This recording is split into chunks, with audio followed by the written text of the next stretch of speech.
Good day, fellow crafters. Welcome back to the Pixie Dust Designs YouTube channel. I'm Tamara, the card creator, and today we're going to be crafting this cute little kitty cat birthday card that has a special surprise. Before we dive in, don't forget to hit the like and subscribe buttons. And to make sure you never miss out on our latest tips and tricks from all our talented creators, click that bell icon. To get started with this project, we're going to be using this set from Pixie Dust Designs, which makes these cute little bags. The set is called Panda Love Bag, but for our purposes today, we're only going to use the animal die. There are a couple things that I love about these dies. The unique color of them is one, and the other is that it's easy to tell how the pieces fit together. Off camera, I pre-cut the necessary pieces for this project, so we're going to go straight into assembly. Using various shades of gray, white, red, and pink cardstock, I quickly assembled the head.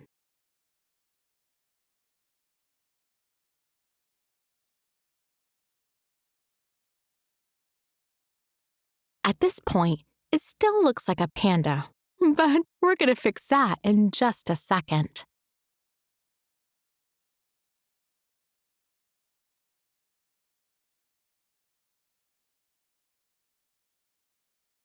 I used a ruler to find roughly where the center point of the ears were, then drew a light pencil line from that point to the edge of the ear at the top of the head on both sides.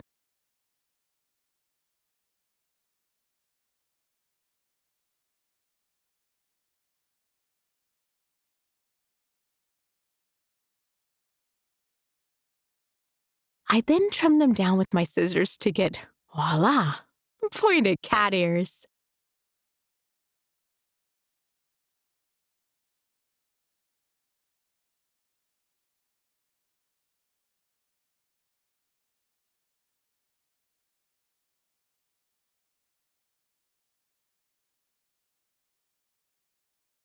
To complete the face, I added some whiskers with the black pen.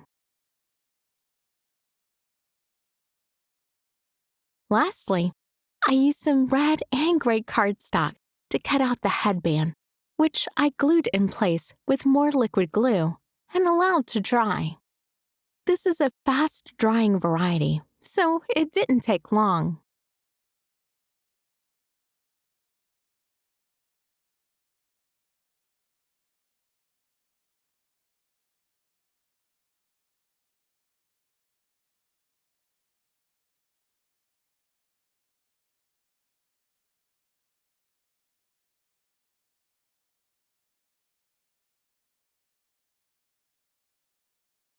The next part of assembly was to position the sentiment and the kitty on my embossed background panel to find the best fit.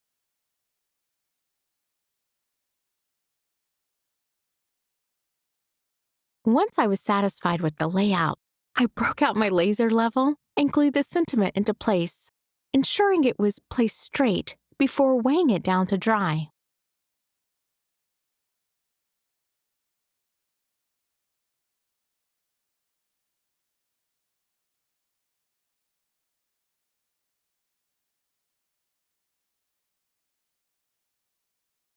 The next step was to complete the card with a special surprise, a wobbler.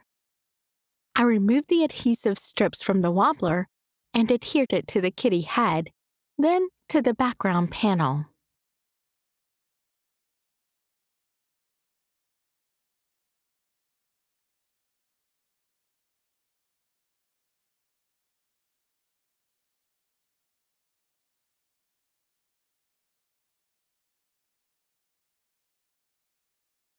With that, I called the card complete, though I couldn't resist giving it a few flicks just to test it out.